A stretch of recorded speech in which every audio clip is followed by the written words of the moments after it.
call back into order.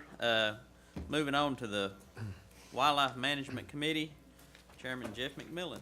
I'll ask Bill Reeves to come forward to talk about an amendment for rules and regulations of live wildlife. And since it's a rule making, I'm going to refer it back to Chairman Bledsoe. All right, thank you very much.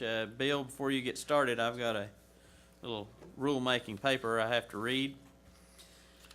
This is a rulemaking hearing before the Tennessee Fish and Wildlife Commission to consider amending Rule 1660-01-18, which deals with rules and regulations of live wildlife. My name is Jim Bledsoe, and I will conduct the hearing. The order of the proceedings will be the Tennessee Wildlife Resources Agency staff will present information on the proposed rule amendment. Commission members will be permitted to comment and ask questions. Members of the audience will be permitted to comment and ask questions. Staff members and members of the audience wishing to speak should identify themselves before speaking, and I reserve the right to limit comments and discussion, especially in cases of repetition. Thank you very much. Bill, proceed on. Okay, part of 1660-018-18 deals with alien species, and that's what I'm here to present to you today. We've staffed this, and we've gone through several iterations of which species to add. We ended up with two, one a frog and one a crayfish. Both of them have potentially damaging effects if they gain access to our natural resources in Tennessee. So I want to present a little information to you about the potential effects these organisms can have, and then recommend that these be approved by the commission. So when we talk about alien species, this is not really what we're talking about in the world of wildlife. But there's some very strong similarities between these creatures here from the H.G. Wells story and what we see in the wildlife world. First of all, they come from somewhere else. They're not a native species. And they come under all different terms in that regard: non-native, alien, and several other species. They're very adaptable. They can live almost anywhere, and they can reproduce under almost any circumstances. They tend to, when they establish themselves, they tend to wreak havoc on the landscape that they're living in. So they destroy our own native species in the process of establishing themselves. So let me acquaint you with the two species that we're asking to be added to this part of the rule. One is the African clawed frog, and as you might guess, this is an African species that has gained some foothold in the United States, and this is part of why we're concerned about it. It's extremely adaptable. You would think, coming from Africa and the concept of what we think is Africa, it'd be probably tropical, but it's not. It can live in salt concentrations that are higher than anything on the planet, I think. It can survive under ice. In fact, some of them have been hacked out of ice and being encapsulated in ice and are still living. It can live under extremely dry conditions, and it can live without eating for up to a year. So this has the potential to be a pretty bad organism. Plus, they love to eat other creatures that we have as native species. And they also have skin toxins, which makes them almost, well, it certainly makes them impalatable to something else that might want to eat them, and it might even be toxic to other organisms, our native organisms. And they have a very high reproductive rate, which is also another problem area that we want to prevent. And for frogs, they live an extremely long time. So here are the areas of the country that already have them. And as you can see, from adaptability, going from Michigan to Florida, that's a pretty broad reach of habitat for particularly what we call a ectothermic organism, or an organism that has to rely on the environment to give them body temperature.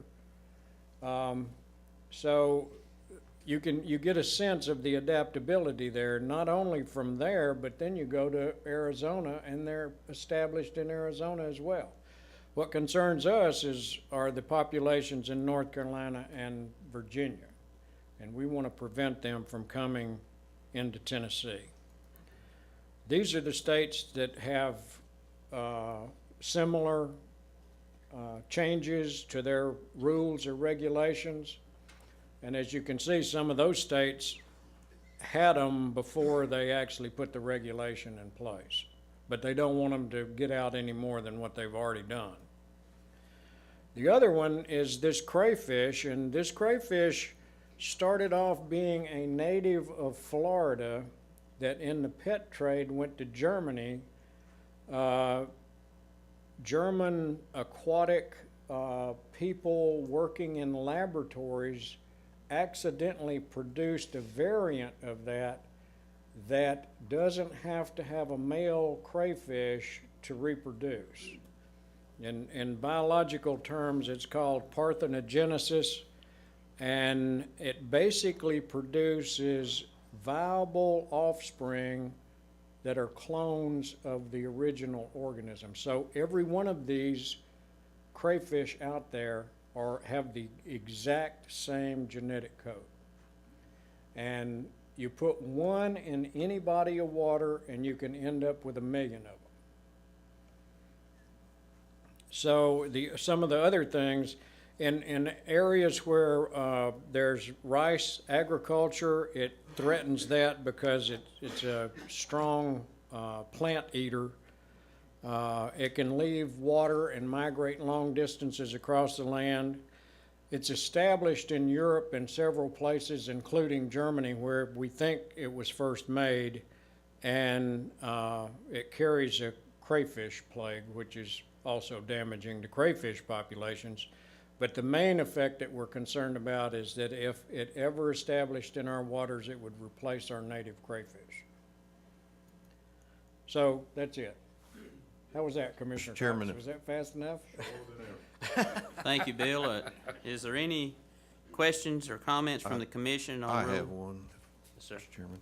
Mr. Ripley. Bill, I don't know if you know this. I guess some folks do know that I'm a pretty avid frog logger. Are you familiar with that? I travel around region to region in the spring, and I'm always listening for different species, and the mating call is very interesting to me. Steve Patrick shares that interest with me, and we've shared a lot of stories about our frog logging.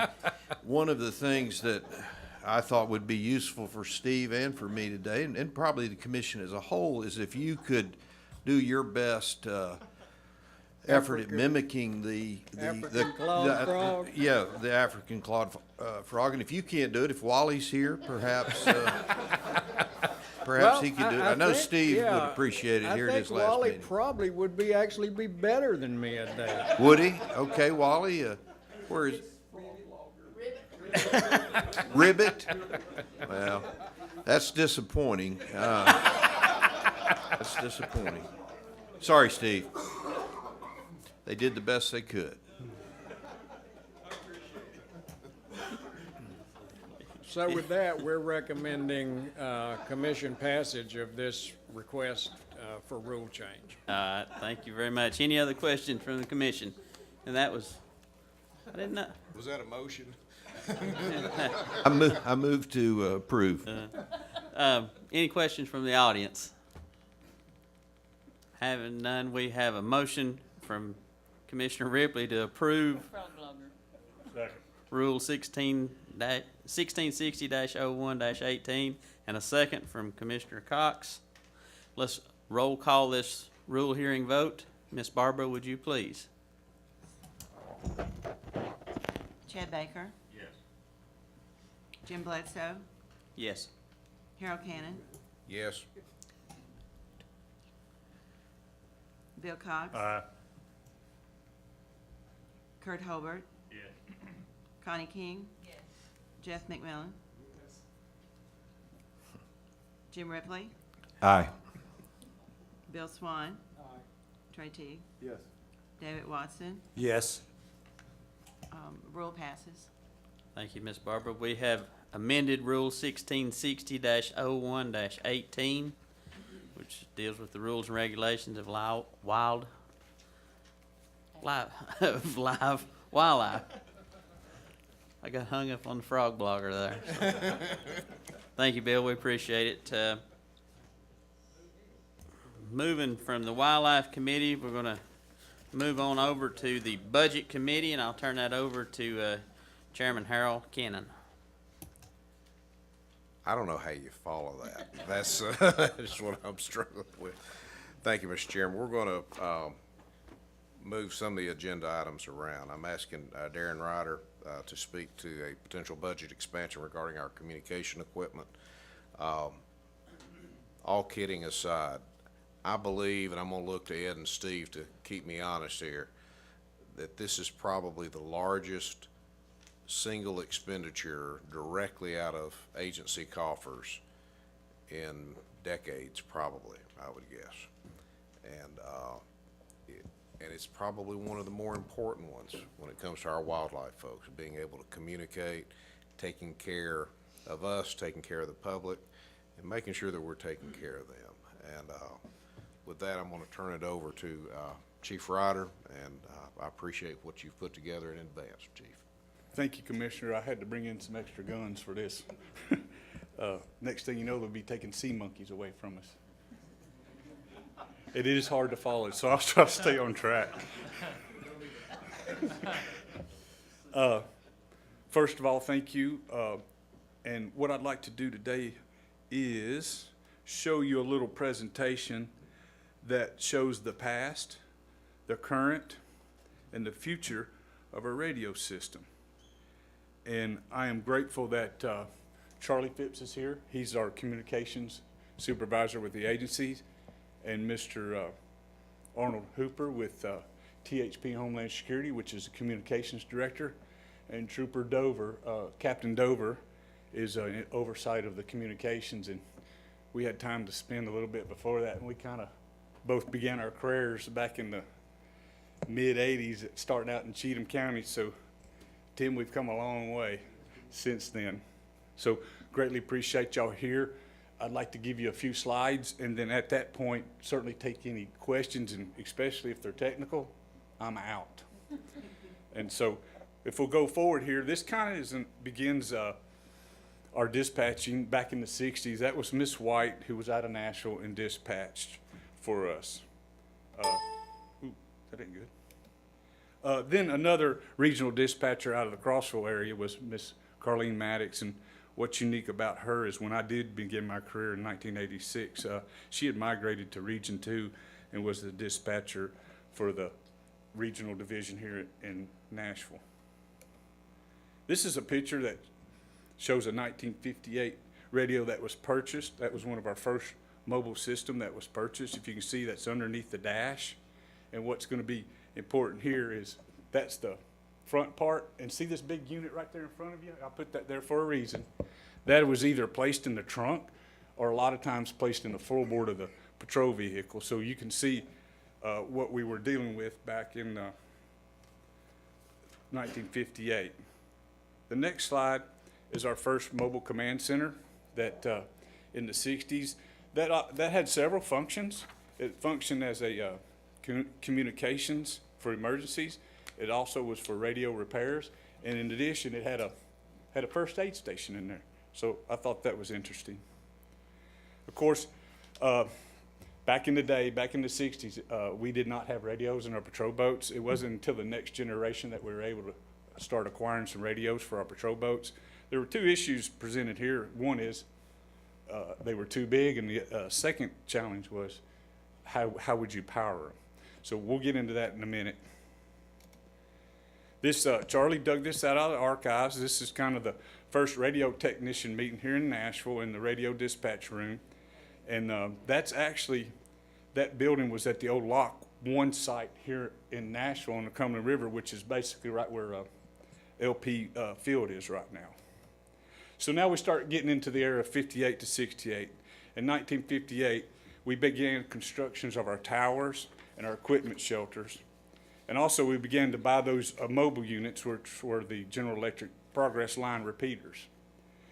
And the left image is when we started building those 8x8 metal buildings to store this stuff in. And that right image is exactly what you're seeing in front of you, which was the other part of that mobile unit back in that era. In 1968, we began to replace that original equipment with General Electric Master Progress Line repeaters.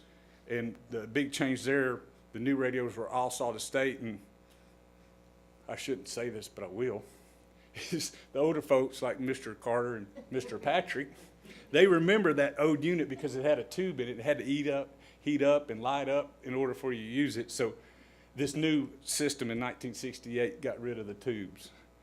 And then we began to replace our mobile radios with the solid state General Electric Master Program Progress Inline. If you'll look on that second shelf, that's kind of our first attempt at the providing portable radios. If you were to pick that up, at least 10 pounds maybe.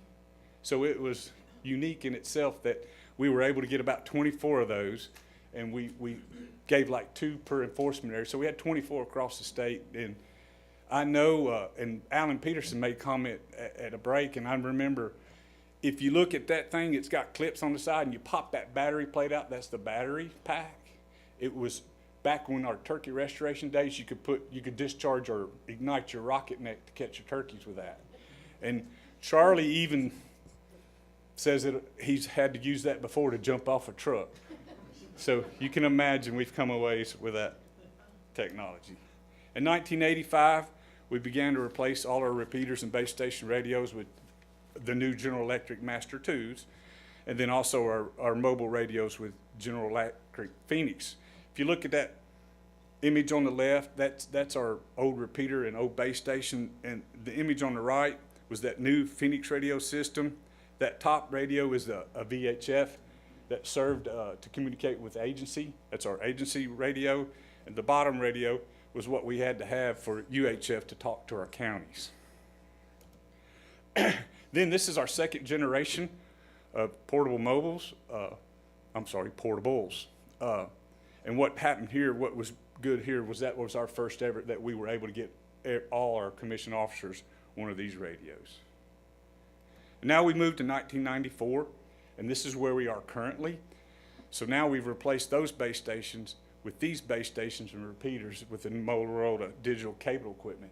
These are what units will be eliminated with this new system. 1995, we started replacing the mobile units with these new Motorola Astro Spectra digital capable radios. These are the ones that replaced that Phoenix system where you had both the two, one on top, one on the bottom. So these mobiles started replacing that mobile. And then we indicated the Bendix King. This new 1996 radio, the Motorola Astro Saber, started replacing the Bendix King portables. What's important here is in 2011, we got a Homeland Security grant that got us 17 portable radios to get out to areas that you could communicate with folks that are operating off this 700-800 megahertz system, which was Chattanooga, Nashville, and Memphis. So that was our first acquisition of the dual band that had VHF and UHF, and also had the 700-800 megahertz system capabilities. Then now we're getting more current to about 2013, and what we did, we bought 2 channels basically. One channel was at Holston Mountain in Sullivan County. The other channel was at English Mountain in Cock County. Each one of those channels was $63,000 a piece.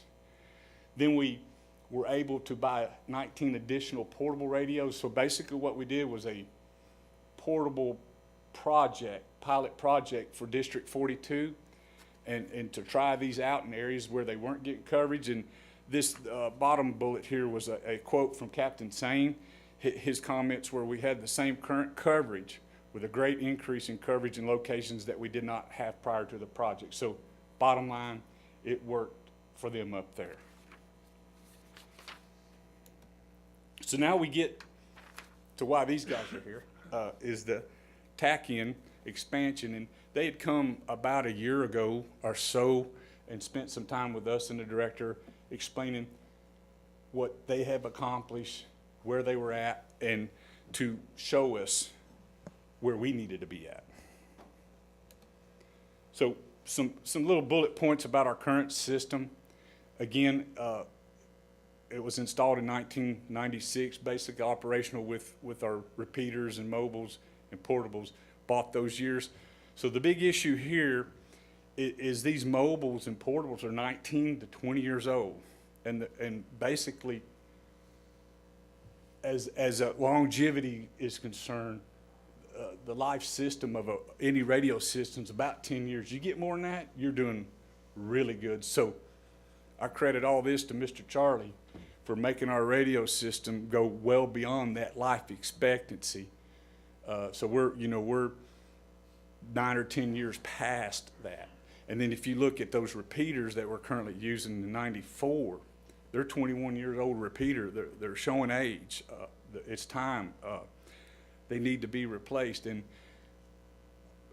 Charlie's last repair, believe it or not, he had to go to eBay to find the parts to do the last repair of the radios. And that's where it's gotten to. So bottom line, it's time for an upgrade. We've just pretty much ran out of Band-Aid and gauze and 90-mile-an-hour tape.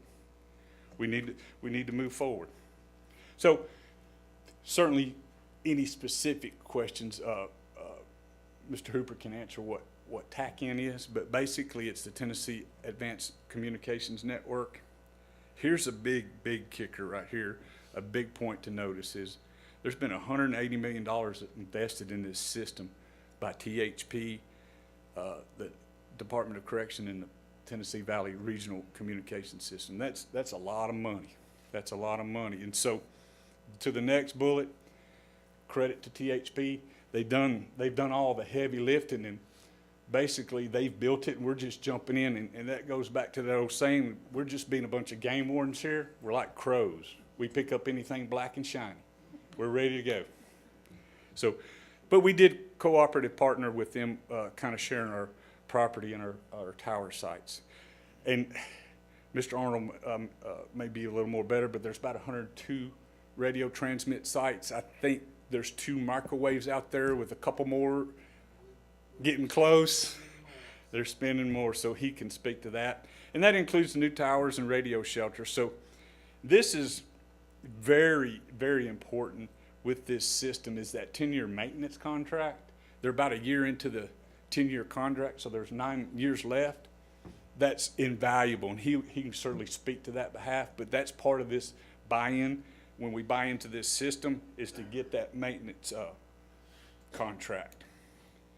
Again, my limited knowledge on this is if the blue represents the digital 7-800 coverage, the green represents the VHF coverage, and that will come in important here when we get to the proposal.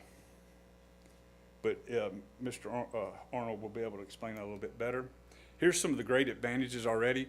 I mentioned that we did that pilot project, but since then, totally, we got current agency investment of 2 channels bought. We have 53 portables already, and we've already bought 10 mobiles. I say this because those 3 items alone puts us right at $500,000. And what we were able to do is not come to y'all for any budget expansion or budget improvement. We kind of scrimped and clawed and used existing budget dollars to get us to this point.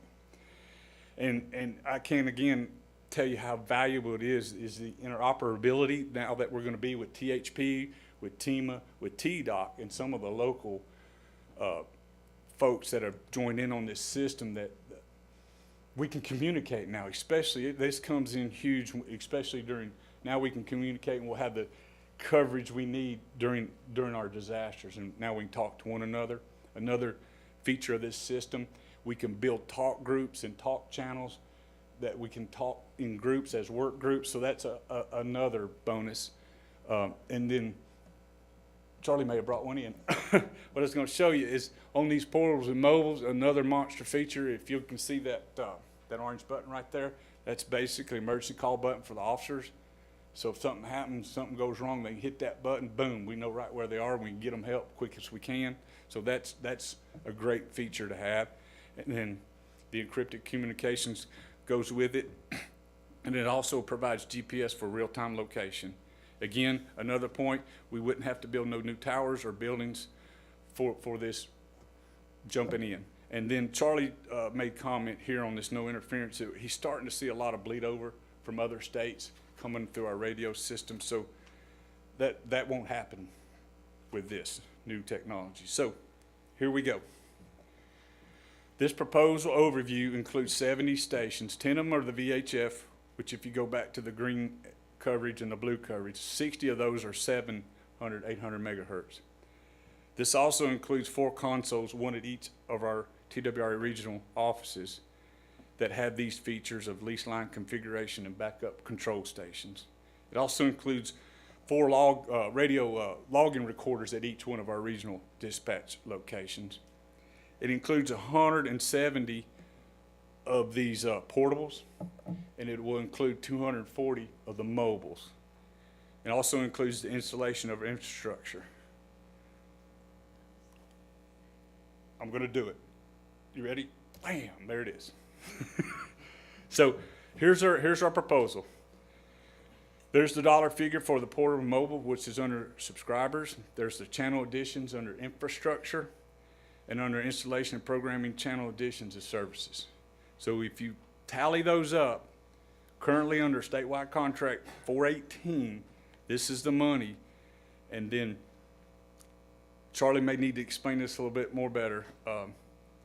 It's called time division multiple access, but bottom line, by us moving to this system in all at once right now, we get a promotional price, which if you look below there is a net savings of $843,000. So bottom line, our new total is $6,976,453.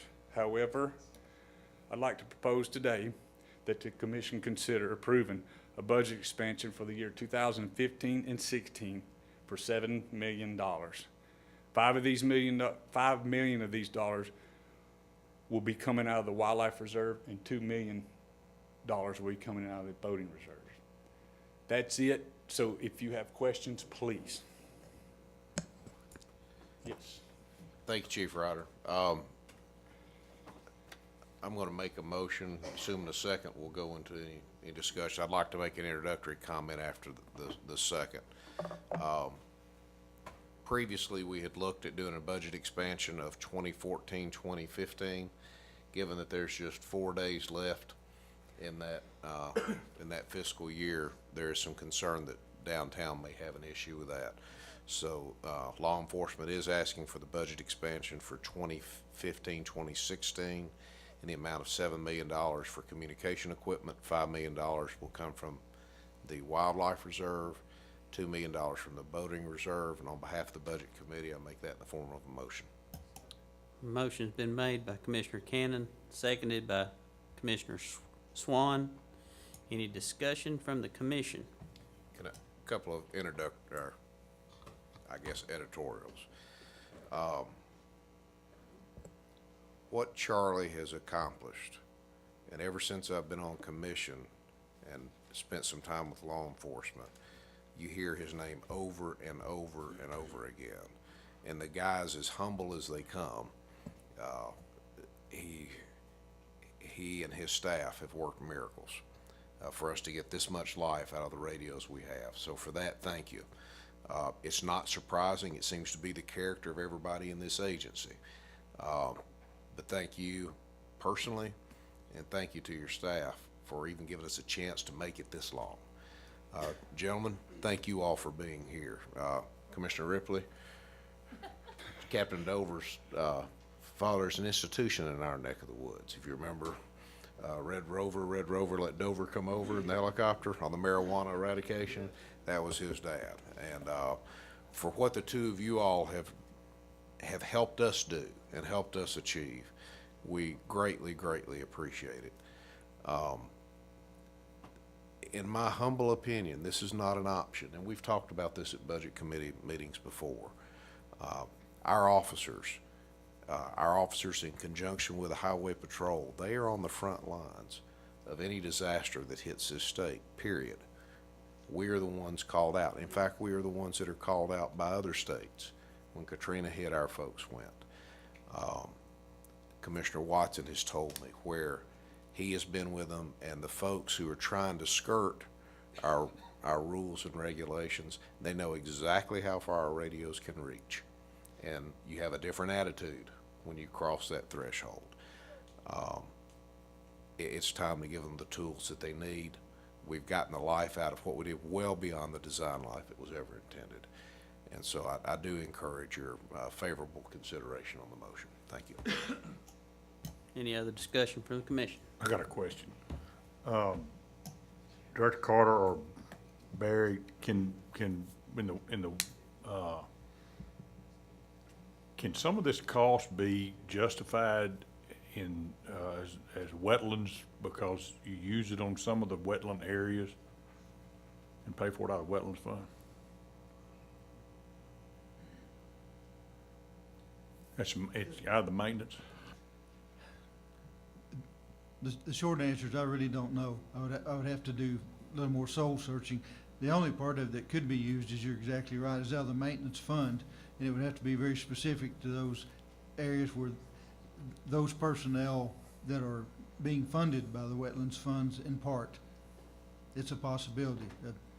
I do believe we can use some Pittman Robertson money for those radios that will be utilized on wildlife management areas, but the wetlands fund, I'm not sure.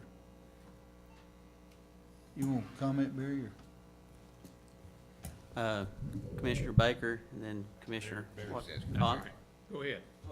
I'm sorry, go ahead. I was just gonna say that, basically federal funding, would prohibit us from, paying for any law enforcement equipment.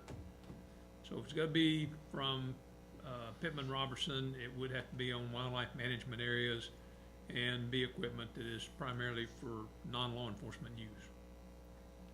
Well, Jody, would you look into that? I mean, Yes, we've sir. got some area managers and things that are not law enforcement, so. Thank you. Commissioner Baker? My question was, what is our cost gonna be for our service agreement yearly? Mr. Arnold, you got this, or?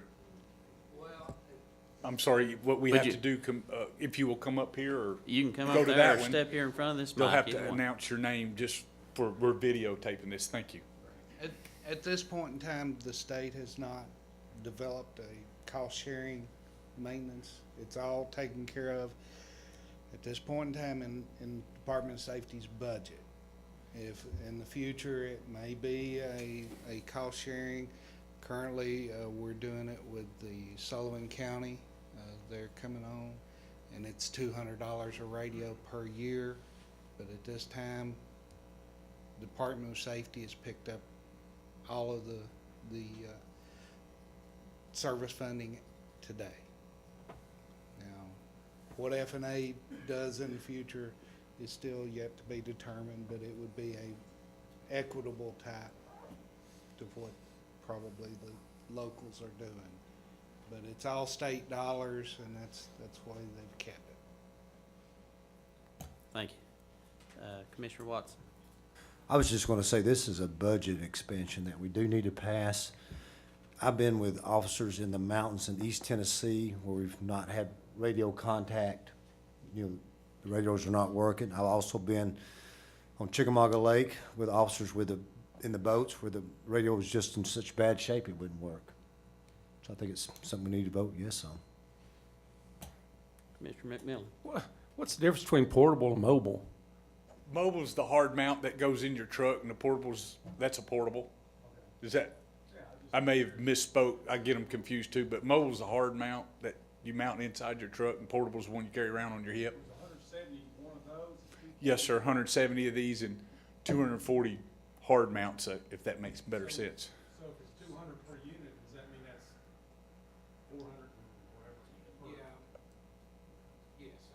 That's what it would do.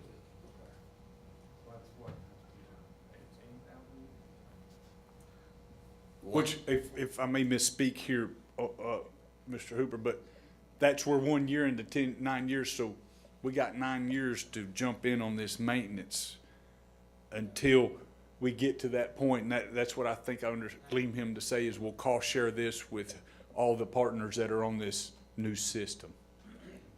And that's still yet to be determined by F&A, Department of F&A, how we do any internal state cost share. Right now, it's being seen and looked on as the state dollars anyway. Let's just keep it that way. Crows. We're being crows here. We got a tower too, don't we? Crows. There you go. Commissioner Cannon.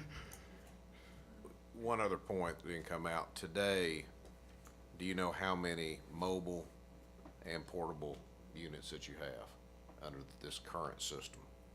Got over 500 mobile units and approximately 250 portable radios. If you do the math of what we've got today versus what's being requested, there is a significant difference, a significant reduction in the number of radios. One is this system allows us to do that. It's set up that way, and it will work well and take care of our officers. The second component is that our staff has done a yeoman's job. They gave me a download last week of really prioritizing, thinking through who should have radios. And I think they brought to us as lean and as mean and as crow a budget as you could possibly have. Commissioner Ripley. I am not making any bird sounds. Now, along the lines of what Commissioner Cannon just asked or mentioned, I'm curious, how many non-law enforcement personnel use this radio system within the TWRA? Or is it pretty much just for law enforcement? How does that work? The budget the budget proposal you see before you is for commissioned personnel. However, there is some flexibility and discussion about non-commissioned personnel to use some existing parts and pieces of the current system now that will be eliminated. Well, would the non-commissioned personnel be able to communicate with the commissioned personnel if they use the old equipment, would they be able to communicate with you commissioned officers? Only if they're nearby. Okay. Will Commissioner Ripley and Assistant Director Patrick be able to get a wildlife officer to get frog mating calls and radio them back to their house? We'll make that happen. Any other questions? Questions from the audience? Hearing none. Ms. Barber, since this is a very important vote, would you roll call it for me, please?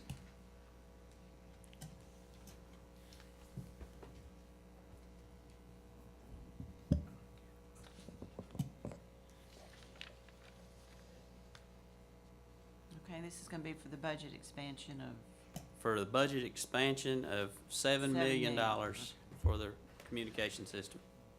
Chad Baker, Aye. Jim Bledsoe, Aye. Harold Cannon, Aye. Bill Cox. Aye. Kurt Holbert, Aye. Connie King. Jeff McMillan, Aye. Jim Ripley, Aye. Bill Swan, Aye. Trey Teague, David Watson. Aye. The rule carries. Budget expansion carries. Thank you very much. Budget expansion of $7 million passes for the communication systems for the officers. Thank you. That's my clue to leave, and I should, but I'm not. And Take all your time. Mr. Cannon, I know you don't want to hear this, but personally and statewide employee-wise, commissioned personnel-wise, we thank you so much for your persistence, your passion, your commitment, and your support of this effort. Otherwise, this wouldn't have happened. And again, thank you so much for your efforts. I'll say thank you on behalf of a lot of folks up here who've wanted this for a long time as well. And what you all have done, I really mean it, well done, just well done. Thank you for the way you've done all of this. We appreciate you. Moving on back to the Budget Committee, Chairman Cannon, carry on. Thank you, Mr. Chairman. The committee recognizes David McKinney, Chief of Environmental Services, regarding a budget expansion to the FY 16-17 budget related to Reelfoot Spillway. Mr. Chairman, committee chair, commissioners, as you know, we are well into a project with the Tennessee Department of Transportation to replace the 1940s drop log spillway at Reelfoot with a modern structure. Our federal partners in this are the U.S. Fish and Wildlife Service and the U.S. Geological Survey. The construction phase of this project is over. We are into the phase trying to put the new spillway into operation, and that will be followed by a transition phase wherein we will learn the ins and outs of the new spillway. The old spillway will continue to control water levels, and eventually we will make the transition, take the old spillway out of service. So in order to continue this project, we're asking that budget 7710 be expanded in the amount of $200,000. These funds will come from the Wetlands Fund and are being matched on a 55-45 basis by the U.S. Geological Survey. So our 200,000 roughly is being matched by about 160 from the service. Thank you, Mr. McKinney. In the agenda, you see $164,000. That was a mistake. That should have been $200,000. And this is, there are no agency dollars involved in this. This is wetland, as I understand it. That's correct. And USGS dollars. That's correct. Mr. Chairman, on behalf of the Budget Committee, I make motion to approve a budget expansion for $200,000 to the FY 16-17 budget related to the Reelfoot Spillway. Second. We have a motion from Commissioner Cannon, seconded by Commissioner Cox. I have a question. Any discussion from the commission? What, is this gonna be the last expenditure on this? This will be the last to put this new spillway into operation and make the transition. After that, there will be maintenance dollars that this agency will be committed to for the foreseeable future. Yeah, I understand that, but I'm talking about to get it open. I mean, this is like almost $600,000 that we've put into this now. Yeah, this will get us there. Any other questions from the commission? Any discussion from the audience? If not, all in favor say aye. Aye. Opposed? Ayes carry. Budget expansion, $200,000 for the Reelfoot Spillway. Thank you. Commissioner Cannon. Committee recognizes Tim Churchill, Chief of the Real Estate Division, regarding a proposed budget expansion for fiscal year 16-17, fishing access on the Holston River.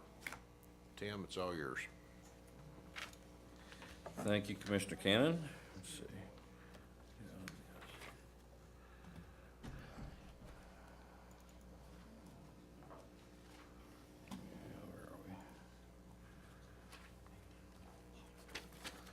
We have an opportunity to gain some additional access near Bluff City on the Holston River.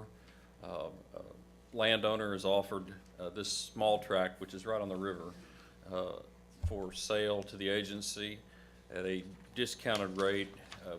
We believe that the discount will be enough to cover the match on this, so we're requesting just federal dollars for it. We're also getting some reimbursement back from Tennessee Valley Authority on this, $30,000 to $40,000 we will get back from them because they will be partners in this as well.